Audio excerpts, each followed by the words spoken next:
Hello नमस्कार my dear friends. आज मैं हाजिर हूँ एक नई वीडियो के साथ जिसमें हम पढ़ने वाले हैं अबाउट द एंडोक्राइन सिस्टम। ठीक है, इन ह्यूमन। ओके, कि ह्यूमन में एंडोक्राइन सिस्टम कैसे वर्क करती है उसके बारे में आज की ये जो लेक्चर है उसमें हम पढ़ने वाले हैं। Okay, so be ready to learn this topic. Okay बेटा, सो पहले आपको ये मालूम होना चाहिए कि एंडोक्राइन सिस्टम है क्या, एंडोक्राइन सिस्टम किससे बोलते हैं, एंडोक्राइन सिस्टम कैसे वर्क करती है। ठीक है, ये सारी बातें आपको मालूम होनी चाहिए और इसके लिए आपको जो प्रीवियस लेक्चर है उसका थोड़ा सा रिवीजन करना होगा। आपने वो वीडियो तो देख के ही रखी है, मुझे मालूम है। एंड अभी थोड़ा सा जो रिवाइज हम कर लेते हैं जिससे आपको वो जो सारी चीजें थी वो क्लियर हो जाए आपको। Okay, so endocrine system is the hormonal system. Endocrine system में एंडोक्राइन ग्लैंड्स के बारे में हमें पढ़ना है। अभी पहले ये समझ लो कि एंडोक्राइन ग्लैंड किसे बोलते हैं। ऐसा कोई स्ट्रक्चर, ठीक है, ऐसा कोई स्ट्रक्चर जो कि सेल्स के ग्रुप से बना है, सिमिलर टाइप ऑफ सेल्स जो कि कंबाइन होके एक ऐसा स्ट्रक्चर बनाते हैं जिसमें से किसी तरीके का, किसी स्पेसिफिक टाइप का केमिकल रिलीज होता है। अगर हम बात करते हैं पिट्यूटरी की, फिर पिट्यूटरी क्या है बेटा, ग्लैंड है, एंडोक्राइन ग्लैंड। पिट्यूटरी में क्या होता है, उसमें जो सारे सेल्स है वो ग्रुप बना लेते हैं। ठीक है, और वो जो सारे सेल्स का ग्रुप है उसका नेचर सिक्रीटरी रहता है। सिक्रीटरी यानी वो जो सेल का ग्रुप है उसमें से कोई ना कोई स्पेसिफिक टाइप का केमिकल रिलीज होता है। ठीक है, अगर हम पिट्यूटरी की बात करते हैं फिर उसमें से पर्टिकुलर टाइप के हॉर्मोन्स, हॉर्मोन्स क्या है बेटा, केमिकल्स है, उसी की मैं बात कर रही हूँ, वो रिलीज होंगे। ठीक है, फिर वो जो हार्मोन है उसको पर्टिकुलर साइट तक ले जाने का काम कौन करता है बेटा, ब्लड करता है। ठीक है, यहाँ पे कोई स्पेसिफिक पोस्टमैन नहीं है, जो कि हमने हमारे अगले वाले लेक्चर्स है उसमें मैंने आपको बताया था कि पोस्टमैन की रिक्वायरमेंट रहती है। उसमें मैंने आपको बताया था कि चलो सपोज आपने यहाँ से पोस्ट लिखा, लेटर लिखा किसी को, फिर जो पोस्टमैन है वो आपका लेटर स्पेसिफिक एड्रेस पर पहुंचा के आएगा। ओके, यहाँ पे क्या है बेटा, एंडोक्राइन ग्लैंड है, उसने हॉर्मोन्स रिलीज किए, या आप बोल सकते हो कि एंडोक्राइन ग्लैंड ने लेटर लिखा। अभी वो लेटर कहाँ पे जाएगा, ब्लड में एंटर होगा, यानी कि हॉर्मोन्स जो है वो ब्लड में एंटर होंगे और वहां से ब्लड जो है वो जो हार्मोन है उसको कैरी करके पर्टिकुलर साइट तक पहुंचा के आएंगे। क्लियर है बेटा इतना? ओके, सो इस तरीके से एंडोक्राइन ग्लैंड वर्क करती है। फिर भी अगर आपको नहीं मालूम कि ये सारी चीजें क्या है, आप जाके पहले इसका जो इंट्रोडक्शन का वीडियो है वो पहले आप देख लो। उसमें मैंने डिटेल में बताया है कि एंडोक्राइन ग्लैंड किससे बोलते हैं और वो किस तरीके से वर्क करती है। ठीक है, फिर ये वाला वीडियो देखना। ओके, अभी एंडोक्राइन ग्लैंड हमारी बॉडी में कितनी है? ठीक है, हमारी बॉडी में ऐसी एंडोक्राइन ग्लैंड्स कितनी प्रेजेंट है जो इस तरीके से अपना फंक्शन शो करती है? हमारी बॉडी में 9 एंडोक्राइन ग्लैंड है। कितनी बेटा? 9। ठीक है, 9 एंडोक्राइन ग्लैंड हमारी बॉडी में प्रेजेंट है। और एक बात मैं आपको बता दूं, आपको 3 टर्म आपको आने चाहिए। वन इज, यहाँ पे मैं लिख रही हूं, one is endocrine, second is exocrine और थर्ड इज हेटेरोक्राइन। एंडोक्राइन यानी कि जो मैंने अभी आपको बताया कि ऐसी ग्लैंड्स जो कि अपने सिक्रीशन को ब्लड में ऐड करती है, सिक्रीशन यानी हॉर्मोन्स, ऐसी ग्लैंड्स जो अपने हॉर्मोन्स को ब्लड में एंटर करती है, फिर ब्लड जो है वो हॉर्मोन्स को स्पेसिफिक साइट तक लेके जाता है, जो कि मैंने अभी बात की। ऐसी जो ग्लैंड्स रहती है जो डायरेक्टली अपने सिक्रेशन को ब्लड में ऐड करती है, उसके लिए कोई स्पेसिफिक डक्ट नहीं है हमारी बॉडी में, ऐसी ग्लैंड को बोलते हैं एंडोक्राइन ग्लैंड। ये ग्लैंड है, मैं रिपीट कर रही हूँ यहाँ पे, ये ग्लैंड है एंडोक्राइन ग्लैंड्स, ठीक है। Hypothalamus, pituitary, thymus, thyroid, pineal, ये सारी जो ग्लैंड्स है उसे हम एंडोक्राइन ग्लैंड बोलते हैं, क्योंकि ये सारी ग्लैंड डायरेक्टली अपने सिक्रेशन को ब्लड में ऐड करती है। उसके लिए कोई स्पेसिफिक पोस्टमैन हमारी बॉडी के पास नहीं है, ठीक है। अभी दूसरी जो ग्लैंड है उसे बोलते हैं एक्सोक्राइन ग्लैंड। अभी एक्सोक्राइन ग्लैंड किसे बोलते हैं?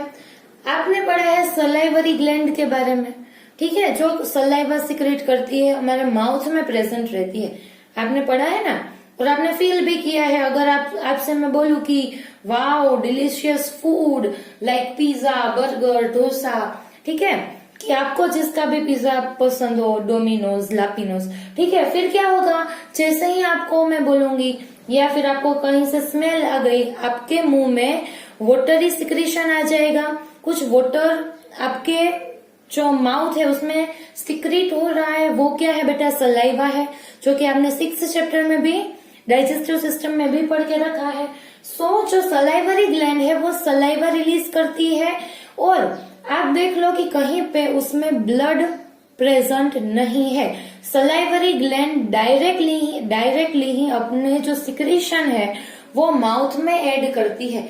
ऐसा नहीं है कि चलो सलाइवा जो रिलीज हुआ पहले वो ब्लड में एंटर होगा, फिर ब्लड कहाँ से वहीं से लेके आके माउथ में एंटर ऐड कर देगा, ऐसा कुछ नहीं है। क्या हो रहा है माउथ में? डायरेक्टली ही वहां पे सलाइवरी ग्लैंड्स प्रेजेंट रहती है माउथ में, और डायरेक्टली ही वो अपने जो सिक्रेशन है यानी कि जो सलाइवा है वो माउथ में ऐड कर देती है, ठीक है। क्लियर है बेटा इतना? ऐसी जो ग्लैंड्स रहती है उसे एक्सोक्राइन ग्लैंड बोलते हैं, ठीक है, कि जो अपने सिक्रेशन ब्लड में ऐड नहीं करती और वहीं पे जो कैविटी है उसमें डायरेक्टली ऐड कर देती है। ओके, अब हेटेरोक्राइन ग्लैंड किससे बोलते हैं? एक्सोक्राइन, एंडोक्राइन हमें मालूम हो गया।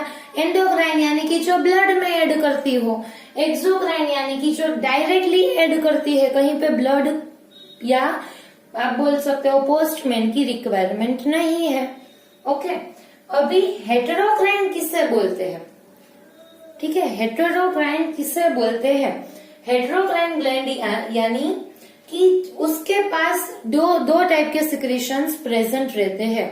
कितने टाइप के बेटा? 2 टाइप के। अगर हम बात कर ले पेनक्रियाज की, तो आपको मालूम है कि पेनक्रियाज रिलीज करता है पेनक्रिएटिक जूस। याद है ना बेटा आपको? डाइजेस्टिव सिस्टम में हमने उसमें पढ़ा कि जो पेनक्रियाज है वो पेनक्रिएटिक जूस रिलीज करता है और वो स्मॉल इंटेस्टाइन में एंटर होता है। वहां कहीं पे भी ब्लड की एंट्री नहीं है। ठीक है, पेनक्रियाज ने पेनक्रिएटिक जूस जो रिलीज किया वो डायरेक्टली वहां से स्मॉल इंटेस्टाइन की जो कैविटी है उसमें चला जाएगा। ठीक है, ये क्या हुआ? पेनक्रियाज का एक्सोक्राइन फंक्शन हुआ क्योंकि उसमें ब्लड कहीं पे नहीं है। क्लियर है बेटा इतना? वो पेनक्रियाज का एक्सोक्राइन फंक्शन हुआ। लेकिन अगर हम बात करते हैं इंसुलिन की, इंसुलिन कौन रिलीज करता है बेटा? वो भी पेनक्रियाज रिलीज करता है। हमने हमारे प्रीवियस लेक्चर में पढ़ा था कि अगर आपने ज्यादा चॉकलेट्स खा ली देन क्या होगा? आपका ब्लड का शुगर लेवल इंक्रीज हो जाएगा। फिर जाके पेनक्रियाज क्या रिलीज करेगा? इंसुलिन रिलीज करेगा। और इंसुलिन किस में ऐड होता है बेटा? ब्लड में ऐड होता है। ठीक है, इंसुलिन ब्लड में ऐड होता है। पेनक्रियाज ने जो इंसुलिन रिलीज किया वो वहां से ब्लड वेसल्स जो निकलती होगी उसमें ऐड हो जाएगा। फिर वो जो ब्लड है इंसुलिन को कैरी करके आगे बॉडी में लेके जाएगा। यानी कि अगर हम पेनक्रियास की ये एक्टिविटी जो है उसकी बात करें जिसमें वो इंसुलिन रिलीज करता है, सो उस फंक्शन को हम क्या बोलेंगे? Endocrine function. ठीक है, क्योंकि इंसुलिन कहाँ पे ऐड हो रहा है? ब्लड में। उसमें ब्लड की बात आई या नहीं आई? आई। ठीक है, सो ब्लड का, अगर ब्लड कहीं पे आता है देन वो क्या हुआ? एंडोक्राइन फंक्शन हुआ। यानी कि पेनक्रियास जो है वो पेनक्रियाटिक जूस रिलीज करेगा, वो उसका एक्सोक्राइन फंक्शन होगा, और इंसुलिन रिलीज करेगा, वो उसका एंडोक्राइन फंक्शन होगा। ठीक है, यानी कि पेनक्रियास जो है वो दोनों फंक्शन परफॉर्म करता है। वो एंडोक्राइन भी है, एक्सोक्राइन भी है। ठीक है, सो पेनक्रियास इज अ हेटेरोक्राइन ग्लैंड। हेटेरोक्राइन किससे बोलते हैं बेटा? कि उसके पास एंडोक्राइन की भी एबिलिटी है और एक्सोक्राइन की भी एबिलिटी है। ठीक है, हम एम्फीबियंस किसे बोलते हैं बेटा? कि जो वाटर में भी रह सकते हैं, लैंड पे भी रह सकते हैं। दोनों ही जगह पर रहने की कैपेसिटी उस ऑर्गेनिजम्स के पास है। उसी तरीके से हेटेरोक्राइन हम किसे बोलेंगे? जिसके पास एंडोक्राइन प्लस एक्सोक्राइन दोनों की कैपेसिटी हो। ठीक है, सो पेनक्रियास क्या है? हेटेरोक्राइन ग्लैंड का एग्जाम्पल है। फिर दूसरे भी कई सारे एग्जाम्पल्स हैं, उसमें आएगा एग्जाम्पल में टेस्टिस एंड ओवेरीज। ठीक है, टेस्टिस के पास भी दोनों फंक्शन है। अगर हम टेस्टिस के एक्सोक्राइन फंक्शन की बात करते हैं, फिर वो मेल में स्पर्म का प्रोडक्शन करेंगे, और अगर एंडोक्राइन ग्लैंड फंक्शन की बात करते हैं, फिर वो मेल सेक्स हार्मोन भी प्रोड्यूस करेंगे।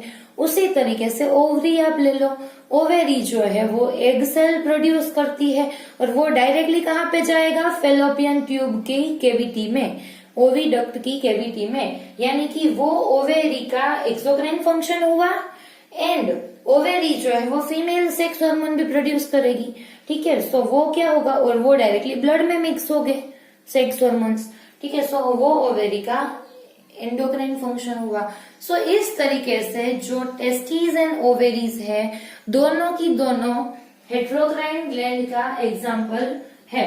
ठीक है, सो इस तरीके से आपको एंडोक्राइन, एक्सोक्राइन, हेटेरोक्राइन तीनों के तीनों जो ग्लैंड है और उसके एग्जाम्पल्स के बारे में आपको नोट्स अच्छे से बनानी है। ठीक है, ओके, अभी इसके ऊपर नोट्स बना लेना, एंडोक्राइन, एक्सोक्राइन एंड हेटेरोक्राइन। क्लियर है बेटा इतना कंसेप्ट? अब यहाँ पे हमें एक्सोक्राइन और हेटेरोक्राइन के बारे में नहीं पढ़ना है। अभी हमें किसके बारे में पढ़ना है बेटा? एंडोक्राइन ग्लैंड के बारे में ही पढ़ना है। ठीक है, एक्सोक्राइन और हेटेरोक्राइन के बारे में नहीं पढ़ना है। ओके, सो एंडोक्राइन ग्लैंड हमारी बॉडी में कितनी प्रेजेंट है? 9 प्रेजेंट है। कितनी? 9 एंडोक्राइन ग्लैंड हमारी बॉडी में प्रेजेंट है। ओके, अब यहाँ पे ये वाली जो फिगर है इसमें देखो अभी। ठीक है, कौन सी 9 ग्लैंड्स प्रेजेंट है हमारी बॉडी में, वो अभी मैं आपको दिखाती हूँ। आप सबसे ऊपर जब देखते हो, आपको सीक्वेंस वाइज मैनर में याद रखना है, तभी आपको सारी जो ग्लैंड्स है उसके फंक्शंस भी अच्छे से याद हो जाएंगे। थोड़ा सा टफ टॉपिक है बेटा, लेकिन अगर आप अच्छे से पढ़ रहे हो, अच्छे से आपने याद करने की कोशिश की है, अच्छे से नोट्स बनाई है, देन आपको याद हो जाएगा। ठीक है, लेकिन घबराने वाली कोई बात नहीं, मुझे मालूम है आप सबको बहुत बढ़िया तरीके से याद हो जाएगा। ओके, अभी ये जो फिगर है उसमें आप देख लो कि सबसे ऊपर जो हेड रीजन है, हमारी जो हेड वाली रीजन है, उसमें 3 एंडोक्राइन ग्लैंड प्रेजेंट है। कितनी? 3। ठीक है, मेल एंड फीमेल दोनों में 3 एंडोक्राइन ग्लैंड प्रेजेंट है। कौन सी है बेटा? सबसे ऊपर आएगी हाइपोथैलेमस। मैंने आपको नर्वस सिस्टम में जब अगली वाली लेक्चर थी उसमें बताया था, और वहां पे लिखा था कि hypothalamus is the part of nervous and endocrine system both. ठीक है, सो यहाँ पे हाइपोथैलेमस सबसे पहले आएगा। हाइपोथैलेमस जो कि सबसे ऊपर प्रेजेंट है हेड रीजन में, एंडोक्राइन ग्लैंड। उसके नीचे आप देख लो पिट्यूटरी ग्लैंड प्रेजेंट है। Hypothalamus, then pituitary gland and third gland वहां पे जो प्रेजेंट है वो है पीनियल ग्लैंड। कौन सी है बेटा? पीनियल ग्लैंड प्रेजेंट है, यानी कि हेड रीजन में टोटल 9 में से 3 ग्लैंड्स प्रेजेंट है, that are hypothalamus, pituitary and pineal. Okay, अभी थोड़ा सा नीचे आ जाओ नेक रीजन में, फिर आपको वहां पे क्या दिख रहा है बेटा? 2 ग्लैंड्स आप वहां पे ऑब्जर्व कर सकते हो, जो कि लिखा है थायराइड एंड पैराथायराइड। ठीक है, सो नेक रीजन में 2 ग्लैंड्स प्रेजेंट रहती है। सबसे आगे की साइड थायराइड ग्लैंड प्रेजेंट होगी, ठीक है, और पीछे की साइड, हमारी बॉडी के पीछे की साइड क्या प्रेजेंट होगा बेटा? पैराथायराइड ग्लैंड, यानी कि थायराइड ग्लैंड जो है वो आपको यहां से दिख रही है, उसके पीछे, ठीक है, उसके पीछे क्या प्रेजेंट होगा बेटा? पैराथायराइड ग्लैंड, यानी कि नेक रीजन में अगेन 2 ग्लैंड्स प्रेजेंट है, thyroid and second is parathyroid. Thyroid के पीछे पैराथायराइड, कितना इजी है। अभी आप देख लो, थायराइड पैराथायराइड हो गई। अभी थोड़ा सा नीचे आ जाओ, सो आपको यहाँ पे दिखेगा कि हार्ट की ऊपर की साइड, ठीक है, हार्ट से थोड़ा सा ऊपर एक ग्लैंड प्रेजेंट है, दैट इज थाइमस। ठीक है, कौन सी है बेटा? थाइमस। थाइमस और थैलेमस, ये दो जो टर्म है उसमें कंफ्यूज नहीं होना है। थैलेमस कहाँ पे हमने लर्न किया था बेटा? ब्रेन वाले पोर्शन में, ब्रेन के जो फोर ब्रेन का जो पार्ट है उसमें डाइसेफेलोन में क्या आता है? Thalamus and hypothalamus. लेकिन हार्ट के ऊपर की साइड क्या प्रेजेंट है बेटा? थाइमस प्रेजेंट है। ओके, सो हार्ट की अबाउट थाइमस प्रेजेंट होती है। क्लियर बेटा इतना? अभी थोड़ा सा नीचे आ जाओ, फिर से सीक्वेंस वाइज मैनर में ही, ऑर्डर वाइज मैनर में ही हमें याद करना है। फिर क्या आया बेटा? पेनक्रियास। ठीक है, पेनक्रियास जो है वो हेट्रोक्राइन ग्लैंड है, लेकिन उसका एक्सोक्राइन फंक्शन हमने डाइजेस्टिव सिस्टम में लर्न कर लिया कि पेनक्रियाटिक जूस के बारे में, कि वो जो सारे एंजाइम्स, ट्रिप्सिन, काइमोट्रिप्सिन, वो पेनक्रियाटिक जूस में प्रेजेंट है, पेनक्रियाटिक अमाइलेज, लाइपेज, वो सारी चीजें पेनक्रियास का एक्सोक्राइन फंक्शन थी, वो तो हमने लर्न कर लिया। बचा क्या है बेटा? अभी एंडोक्राइन फंक्शन बचा है, सो वो अभी हम लर्न कर लेंगे ये वाली चैप्टर में। ठीक है, यानी अभी आपको कंप्लीट पेनक्रियास का जो नॉलेज है वो आपको मिल जाएगा। सो पेनक्रियास जो है वो हमारे डाइजेस्टिव सिस्टम का पार्ट है, वो आपको मालूम है। क्लियर? अभी थोड़ा सा और नीचे आ जाओ, किडनी के ऊपर क्या प्रेजेंट है? दोनों किडनी के ऊपर एड्रिनल ग्लैंड प्रेजेंट है। मेरे साथ साथ प्रोनाउंस करने की ट्राई करना, ठीक है, वरना कई बच्चे ऐसा बोलते हैं, पीनियल ग्लैंड को पिनल ग्लैंड बोल देते हैं। ठीक है, ऐसा मत करना। ओके, अभी किडनी के ऊपर जो ग्लैंड प्रेजेंट है दैट इज एड्रिनल ग्लैंड। क्या है बेटा? Adrenal gland about the kidneys. दोनों किडनी के ऊपर एक एक प्रेजेंट है। ठीक है, अभी हम अगर मेल की बात करते हैं, फिर मेल में टेस्टिस प्रेजेंट है। टेस्टिस का एंडोक्राइन फंक्शन हम अभी यहाँ पे पढ़ लेंगे। क्लियर? क्योंकि एक्सोक्राइन फंक्शन अभी आपको जो नेक्स्ट चैप्टर है रिप्रोडक्शन का, उसमें मैं आपको बताऊंगी एक्सोक्राइन फंक्शन, लेकिन इसका जो एंडोक्राइन फंक्शन है वो ये वाले चैप्टर में अभी हम पढ़ने वाले हैं, टेस्टिस का। एंड अगर हम फीमेल की बात करते हैं, देन टेस्टिस की जगह पे क्या प्रेजेंट होगा बेटा? ओवेरिस प्रेजेंट होगी, फीमेल गोनेड। ठीक है, और ओवेरिस का भी एक्सोक्राइन फंक्शन के जो एग प्रोडक्शन की जो बात है, जो मेंस्ट्रुअल साइकिल के रिलेटेड जो टॉपिक्स है, वो हम नेक्स्ट चैप्टर में पढ़ेंगे। लेकिन उसका जो एंडोक्राइन फंक्शन है वो अभी हम पढ़ लेते हैं। एंडोक्राइन फंक्शन में जो female sex hormone ovary release करती है उसके बारे में मैं आपको बताऊंगी। ठीक है, सो इन पर्टिकुलर मेल और फीमेल में टोटल कितनी एंडोक्राइन ग्लैंड हो गई? 9। ठीक है, हाइपोथैलेमस से स्टार्ट करते हुए एक बार हम रिपीट कर देते हैं। हेड रीजन में hypothalamus, pituitary, pineal, then neck region में थायराइड और उसके पीछे की साइड पैराथायराइड, देन हार्ट की ऊपर अबाउट दी हार्ट थाइमस, ठीक है। देन डाइजेस्टिव सिस्टम का पार्ट पेनक्रियास, उसके बाद किडनी के ऊपर एड्रिनल एंड ओवेरीज और टेस्टिस। हो गई 9 ग्लैंड। ओके बेटा जी, so let's start with the topic that is on the hypothalamus, pituitary gland and the pineal gland. Okay, so ये जो लेक्चर है उसमें हम सिर्फ 3 ग्लैंड के जो फंक्शंस है उसके बारे में पढ़ने वाले हैं, ज्यादा नहीं। क्योंकि जब हम ज्यादा ग्लैंड के फंक्शंस और हॉर्मोन्स सब एक साथ पढ़ते हैं फिर उसमें कंफ्यूजन होने की चांसेस ज्यादा है। इसीलिए ये वाली जो लेक्चर है इसमें हम सिर्फ hypothalamus, pituitary and pineal gland के हार्मोन और उसके फंक्शंस को इसमें पढ़ेंगे। और जो नेक्स्ट लेक्चर है उसमें मैं बाकी की जो 6 ग्लैंड्स है उसके फंक्शंस मैं आपको पढ़ाऊंगी। क्लियर बेटा? लेकिन अभी ये जो लेक्चर है इसमें आपको बहुत बढ़िया तरीके से ये तीनों ग्लैंड के सारे हार्मोन्स के जो सारे फंक्शंस है आपको अच्छे से याद करने हैं, ठीक है। Okay, so let's start with the our hypothalamus. So hypothalamus मैंने अभी आपको दिखाई कहाँ पे प्रेजेंट है बेटा? ब्रेन में प्रेजेंट रहती है, थैलेमस की नीचे की साइड, और hypothalamus is the part of fore brain. उतना आपको क्लियर है क्योंकि आपने अगली वाली वीडियो अच्छे से देखी है। क्लियर? अभी रिलीजिंग फैक्टर जो है वो 2 तरीके के हार्मोन्स और यू कैन से फैक्टर्स रिलीज करते हैं। कितने तरीके के बेटा? 2 टाइप के। बहुत अच्छे से और यहाँ पे ही फोकस करके पढ़ना, कहीं उधर उधर मत हो जाना, ठीक है। हाइपोथैलेमस जो है हमारा वो 2 टाइप के फैक्टर्स और you can say hormones release करते हैं। कौन से 2 टाइप के बेटा? One is releasing factor and second is inhibiting factor. Okay, तो first is releasing and second is inhibiting factor. और ये जो दोनों फैक्टर्स है उसके फंक्शन क्या है?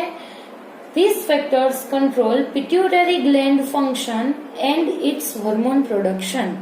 अभी आप बोलोगे ये क्या बोल दिया मैडम, ये कैसे वर्क करते हैं? अभी बताती हूँ, रुको। रिलीजिंग फैक्टर जो है वो क्या करते हैं? रिलीजिंग फैक्टर जाके पिट्यूटरी ग्लैंड को पॉजिटिव सिग्नल देते हैं कि पिट्यूटरी ग्लैंड अभी आपको ये वाला हार्मोन रिलीज करना है। ओके बेटा, अभी मैं आपको एक एग्जांपल देती हूँ जिससे आपको क्लियर हो जाएगा कंसेप्ट कि रिलीजिंग फैक्टर कैसे वर्क करते हैं। सपोज आप देख लो कि हमारी बॉडी में सपोज एक्स, ठीक है, अभी मैं किसी हार्मोन का नाम यहाँ पे नहीं लिख रही क्योंकि आपको अभी नहीं आते, ठीक है। एक्स हार्मोन जो है उसका कंसंट्रेशन हमारी ब्लड जो है, हमारा ब्लड उसमें डिक्रीज हो गया। एक्स हार्मोन का कंसंट्रेशन हमारे ब्लड में डिक्रीज हो गया। अभी हमारे बॉडी के जो रिसेप्टर्स है वो हाइपोथैलेमस को मैसेज पास करेंगे कि इसका कंसंट्रेशन हमारी बॉडी में डिक्रीज हो गया है, जिससे क्या होगा कि हाइपोथैलेमस रिलीजिंग फैक्टर रिलीज करेंगे और वो जाके पिट्यूटरी ग्लैंड को पॉजिटिव सिग्नल भेजेगा कि पिट्यूटरी अभी आप ये स्पेसिफिक हार्मोन रिलीज करना स्टार्ट कीजिए।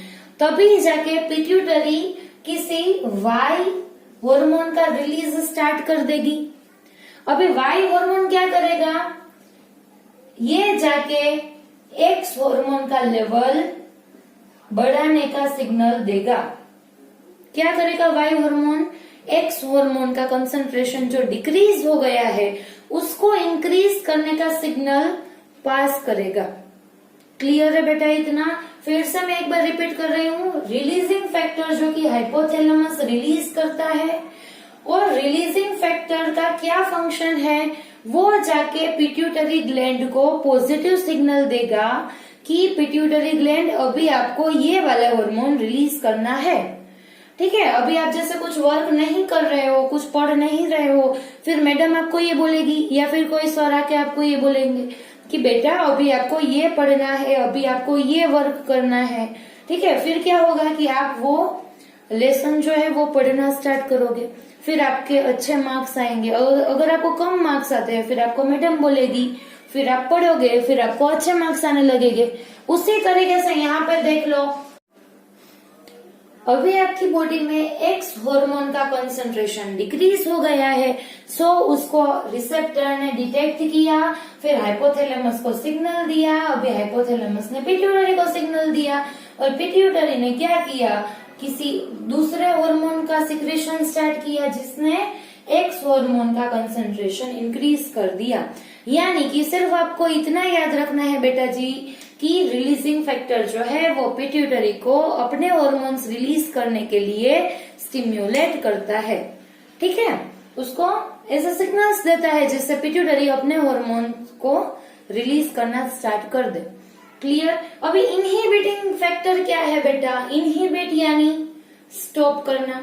अभी देख लो कि किसी भी हार्मोन की, सपोज एक्स हार्मोन है, एक्स उसका कंसंट्रेशन अभी बढ़ गया है, अभी इसकी रिवर्स कंडीशन आपको सोचनी है, एक्स हार्मोन का कंसंट्रेशन बढ़ गया, अभी हाइपोथैलेमस को फिर से मालूम हो जाएगा कि एक्स हार्मोन का कंसंट्रेशन तो बढ़ गया है हमारी बॉडी में, फिर क्या होगा, फिर जाके हाइपोथैलेमस इनहिबिटिंग हार्मोन रिलीज करेंगे, और इनहिबिटिंग हार्मोन पिट्यूटरी ग्लैंड को जाके नेगेटिव सिग्नल पास करेगा, नेगेटिव सिग्नल पास करेगा, जिससे क्या होगा, पिट्यूटरी का ये जो वाई हार्मोन है वो रिलीज होना स्टॉप हो जाएगा, इनहिबिट हो जाएगा, इनहिबिट यानी स्टॉप, ठीक है। अभी पिट्यूटरी अपना हार्मोन रिलीज करना स्टॉप कर देगी, जिससे क्या होगा, एक्स हार्मोन के रिलीज का जो सिग्नल मिल रहा था अभी ये भी नहीं मिलेगा, ठीक है।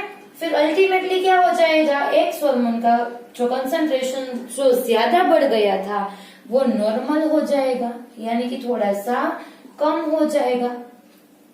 इन शॉर्ट आपको इतना याद रखना है बेटा कि releasing hormone positive signal pituitary gland को देते हैं कि अपने भैया अभी अपने हार्मोन रिलीज कीजिए, और inhibiting factor negative signal pituitary को देते हैं कि बस भैया अभी बहुत हो चुका, अभी आप अपने हार्मोन्स का जो रिलीज है वो स्टॉप कर दीजिए, ठीक है। सिर्फ इतना याद रखो, कितना इजी है, ठीक है। अभी पिट्यूटरी ग्लैंड के बारे में पढ़ते हैं। पिट्यूटरी ग्लैंड पे आ जाओ, जो कि बहुत बढ़िया ग्लैंड है, उसमें आपको कई सारी चीजें याद रखनी है। पिट्यूटरी ग्लैंड के 3 पार्ट्स रहते हैं, आप ये वाली जो फिगर है उसमें देख लो, मैंने यहाँ पे फिगर जो है उसमें देख लो कि पिट्यूटरी जो है उसके 3 पार्ट्स आपको देखने को मिलेंगे, interior part, intermediate part and posterior part. Intermediate जो पार्ट है वो बहुत छोटा सा पार्ट है। पिट्यूटरी के मेनली 2 पार्ट्स रहते हैं, एंटीरियर एंड पोस्टीरियर, लेकिन छोटा सा जो बीच का ये पोर्शन है उसे हम इंटरमीडिएट पार्ट बोलते हैं, ठीक है।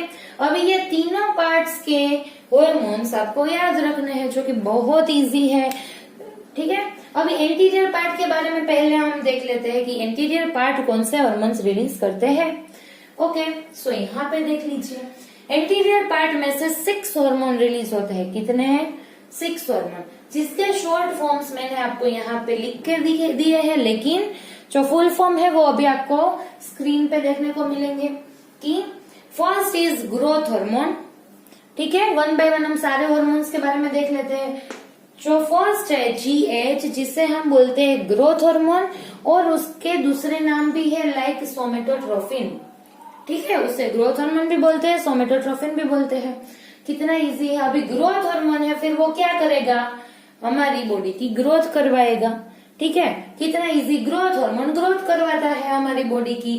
अगर आप देख लो कि अगर ग्रोथ हार्मोन सही तरीके से रिलीज नहीं हो रहा आपकी बॉडी में, ठीक है, एंटीरियर पार्ट में कुछ दिक्कत आ गई है, फिर ग्रोथ हार्मोन रिलीज नहीं हो पा रहा है, फिर क्या होगा बेटा?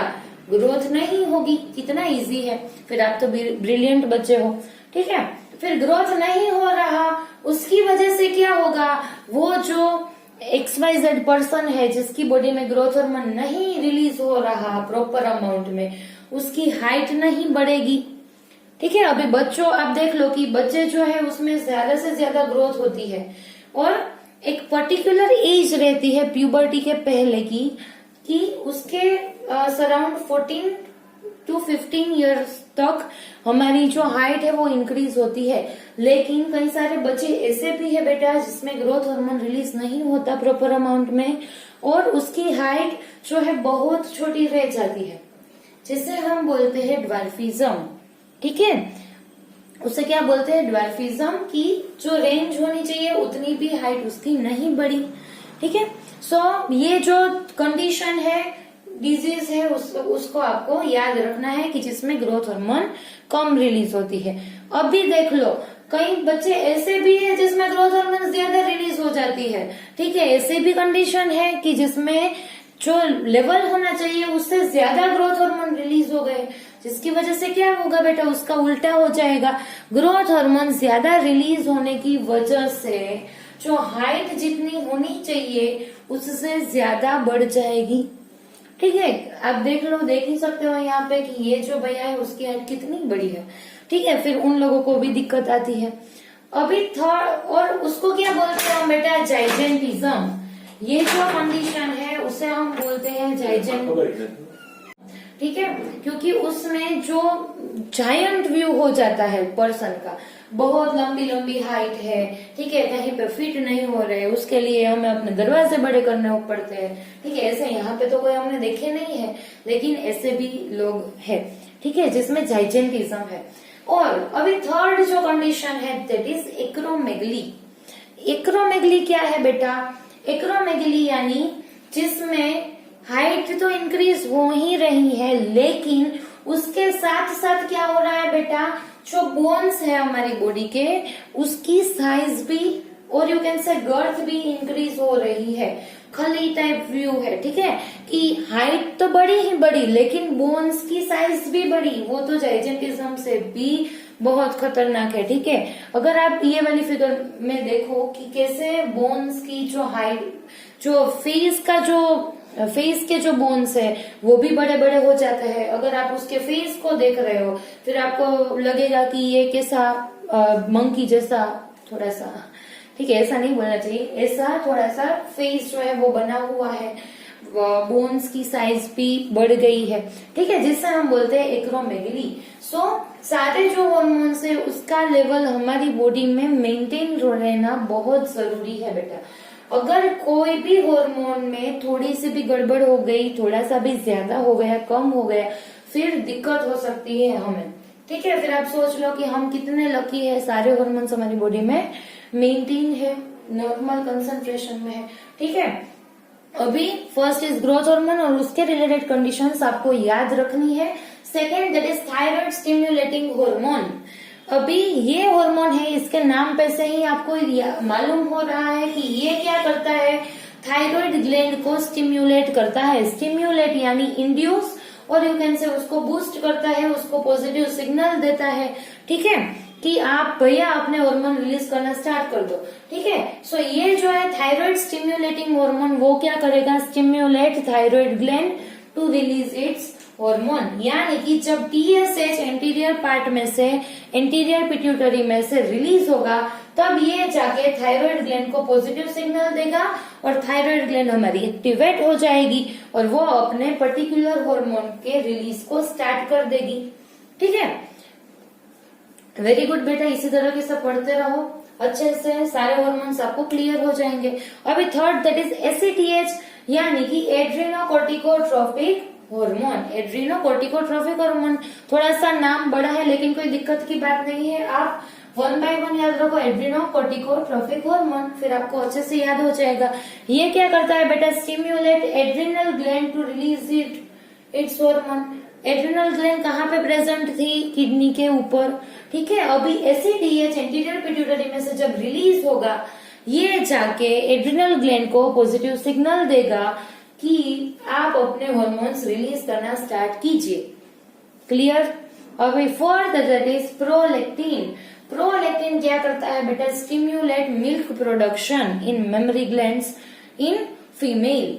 अभी प्रोलैक्टिन जो है वो लैक्टेशन पीरियड रहता है आफ्टर प्रेगनेंसी, जब चाइल्ड बर्थ होता है तब जो लैक्टेशन का जो टाइम है तब प्रोलैक्टिन फीमेल में ज्यादा एक्टिव होता है और वो फीमेल की मेमोरी ग्लैंड जो है उसमें मिल्क रिलीज और उसका प्रोडक्शन स्टार्ट करवा देता है। ठीक है, ये फंक्शन हुआ फीमेल में। और अगर आपको ये क्वेश्चन है कि मेल में प्रोलैक्टिन का क्या फंक्शन है, तो मैं आपको बता दूं कि अभी तक ऐसा कोई पर्टिकुलर डेटा नहीं मिला है जिसमें साइंटिस्ट ने ये बताया हो कि प्रोलैक्टिन का पर्टिकुलर फंक्शन मेल में क्या है। लेकिन ऐसी रिसर्च हुई है बेटा कि मेल में अगर प्रोलैक्टिन बढ़ गया, इंक्रीज हो गया, फिर उसको स्पर्मेटोजेनेसिस में दिक्कत हो जाएगी, यानी कि वो सही तरीके से अपने स्पर्म का प्रोडक्शन नहीं कर पाएंगे। यानी कि प्रोलैक्टिन हार्मोन का कंसंट्रेशन अगर ज्यादा हुआ मेल में, तो मेल को दिक्कत हो सकती है in the process of gametogenesis और यू कैन से स्पर्मेटोजेनेसिस।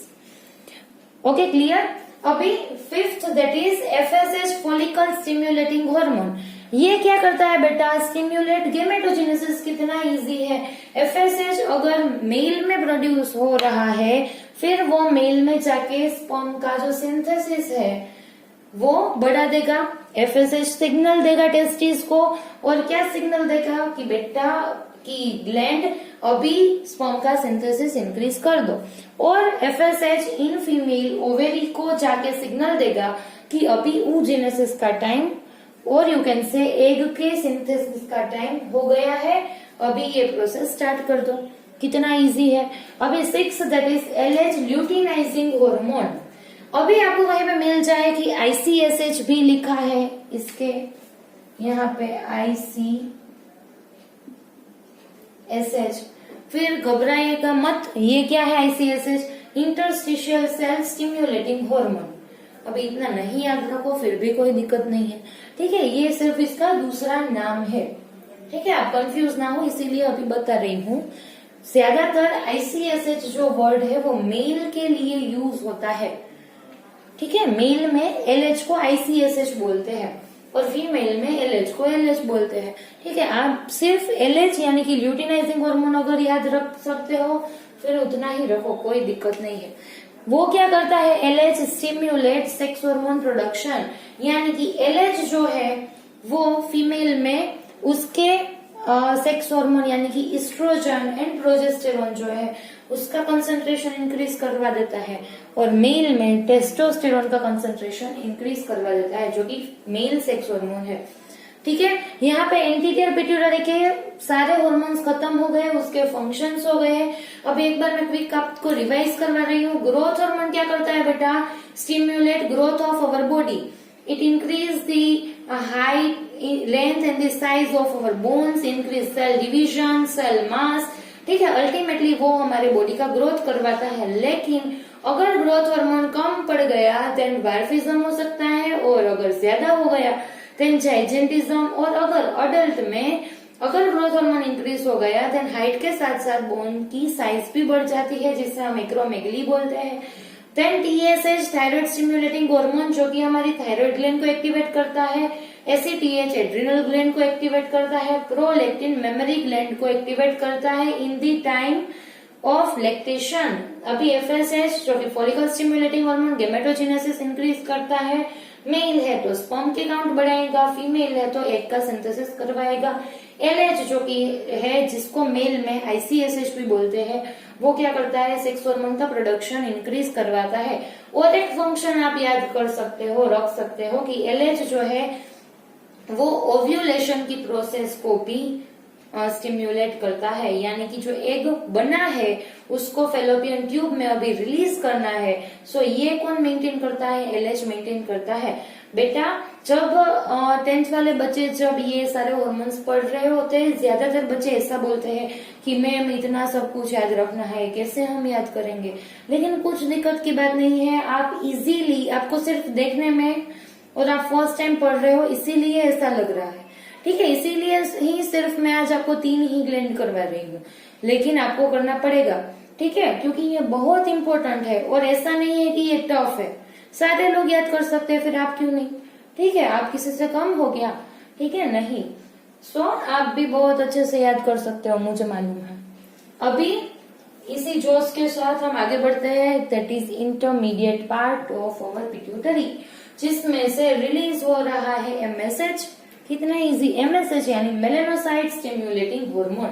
अब ये हार्मोन तो मुझे मालूम है सबको याद रह जाएगा, क्योंकि सबको गोरा दिखना है, किसी को काला दिखना पसंद नहीं है। ठीक है, एमएसएच जो है जिसको हम बोलते हैं मेलेनोसाइट स्टिमुलेटिंग हार्मोन, और वो जाके हमारे स्किन में जो सेल्स प्रेजेंट है बेटा, जिसे हम बोलते हैं मेलेनोसाइट। मेलेनोसाइट ऐसे सेल्स है जो कि मेलेनिन पिगमेंट प्रोड्यूस करते हैं। अभी मेलेनिन का जो नाम है वो तो आप सबने सुना ही होगा।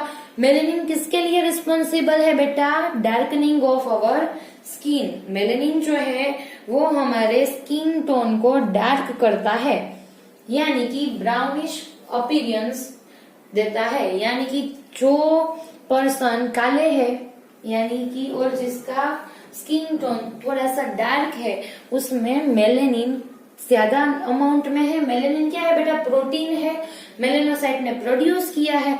सो वो जो डार्क स्किन टोन वाले पर्सन है उसमें मेलेनिन ज्यादा होगा। कम जो गोरे लोग हैं, जो फेयर कलर के का स्किन टोन है, उसमें मेलेनिन कम होगा। अबे मेलेनिन को कंट्रोल कौन करता है बेटा? हमारा एमएसएच।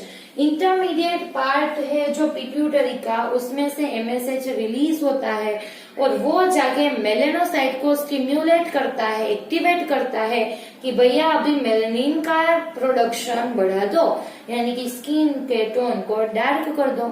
अभी आप सोच रहे होंगे कि ये मेलेनिन होना ही नहीं चाहिए, ये कैसा है, हमारे स्किन टोन को बिगाड़ के रख देता है। ऐसा नहीं है बेटा। एक इंटरेस्टिंग बात मैं आपको बता देती हूँ कि जिस भी पर्सन में मेलेनिन का अमाउंट ज्यादा हो वो पर्सन ज्यादा सेफ है। किससे? कैंसर से, स्किन कैंसर से। ऐसा क्यों? क्योंकि मेलेनिन जो है वो यूवी रेज को, जो यूवी रेज आ रहे हैं सन में से, ये यूवी रेज को क्या करता है बेटा? एब्जॉर्ब कर लेता है और हमारे बॉडी के सेल्स को प्रोटेक्ट करता है। हमारे बॉडी के जो सारे सेल्स है उसको डैमेज नहीं होने देता। देख लो कितना बढ़िया है। मेलेनिन जो है वो हमें यूवी रेज से बचाता है, यानी कि melanin is very important for us.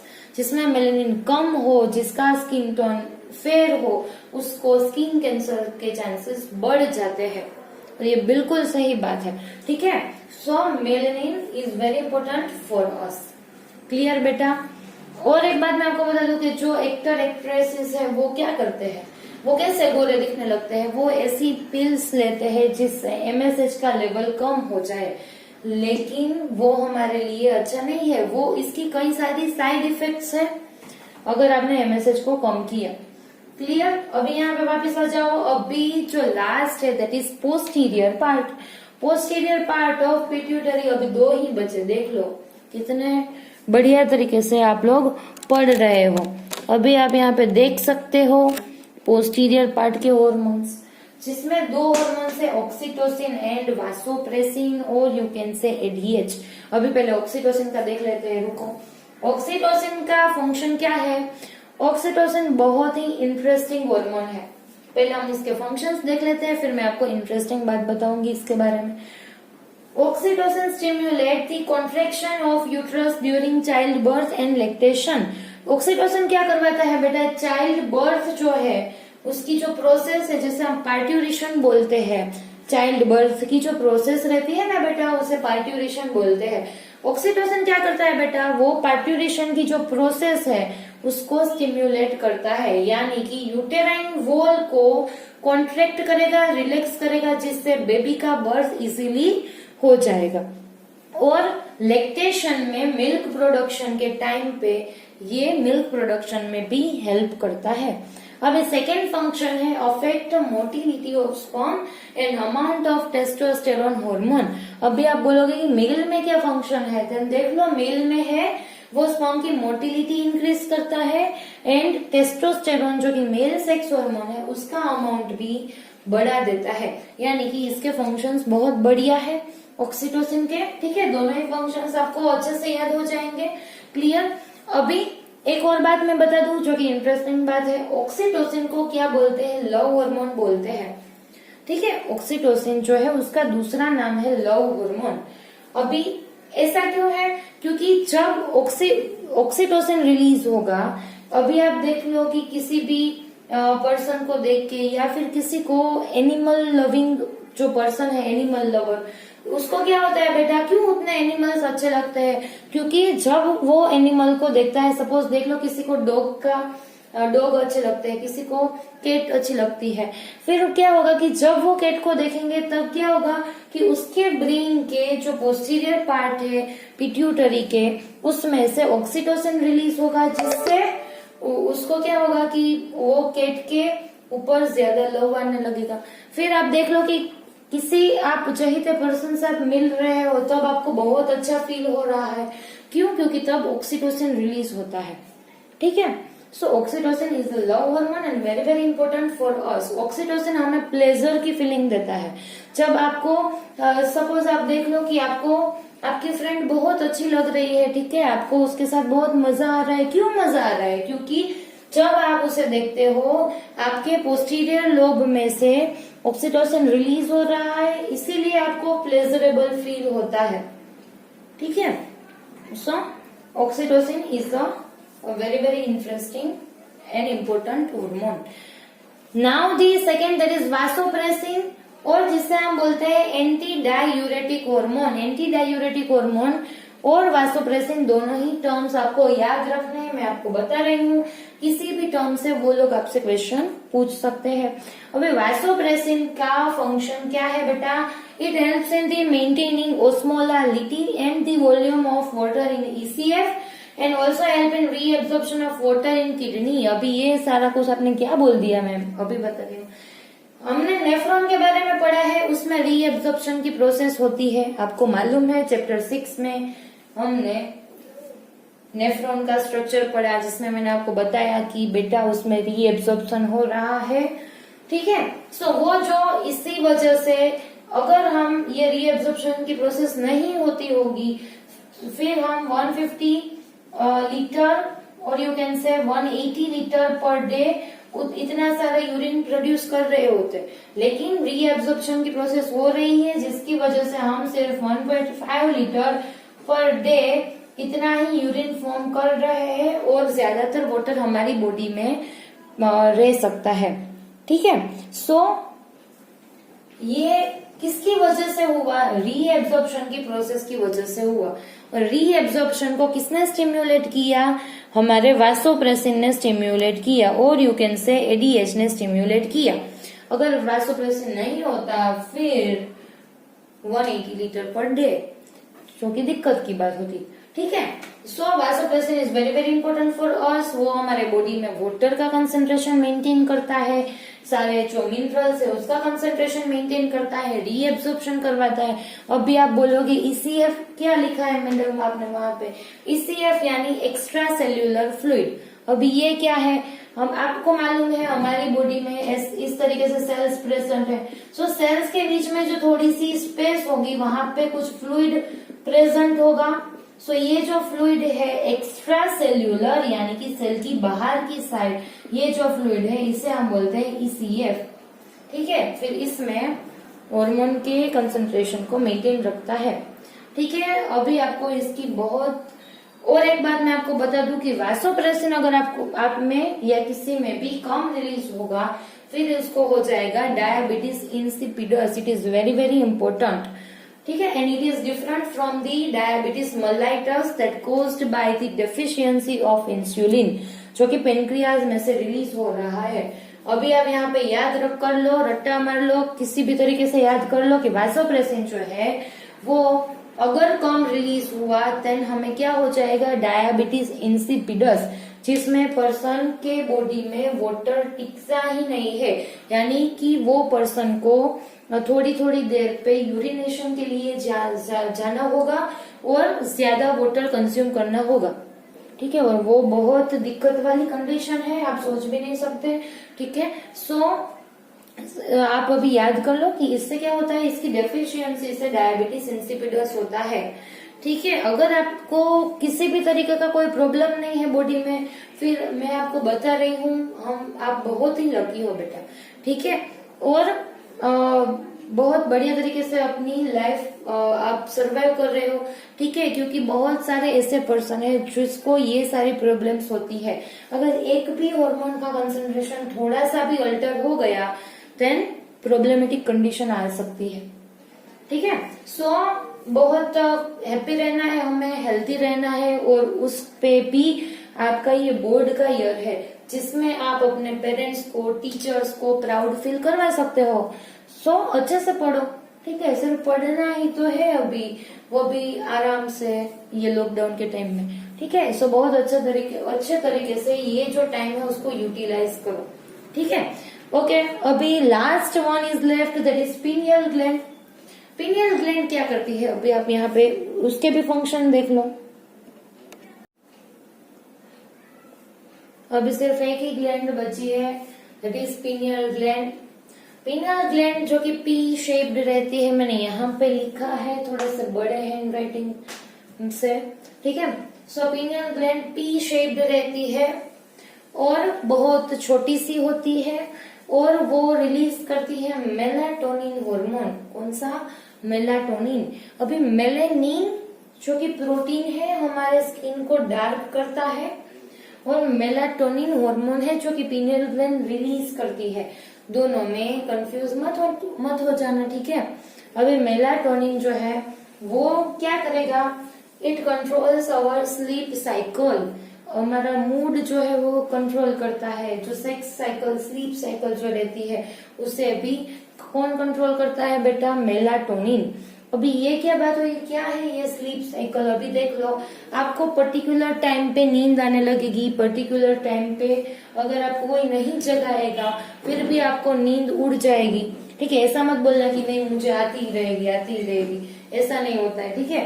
Particular time पे हमें नींद आने लगती है, हमारी जो स्लीप साइकिल है उसे ही बोलते हैं कि फिर आपका कई बार ऐसा होता है कि आप 11 बजे सपोज सो जाते हो, फिर 12 बज गए, फिर आपकी नींद उड़ जाएगी, फिर थोड़ी देर बाद आएगी नींद, ठीक है। सो ये जो स्लीप साइकिल है वो हमारी नींद की जो साइकिल है उसको मेंटेन रखता है।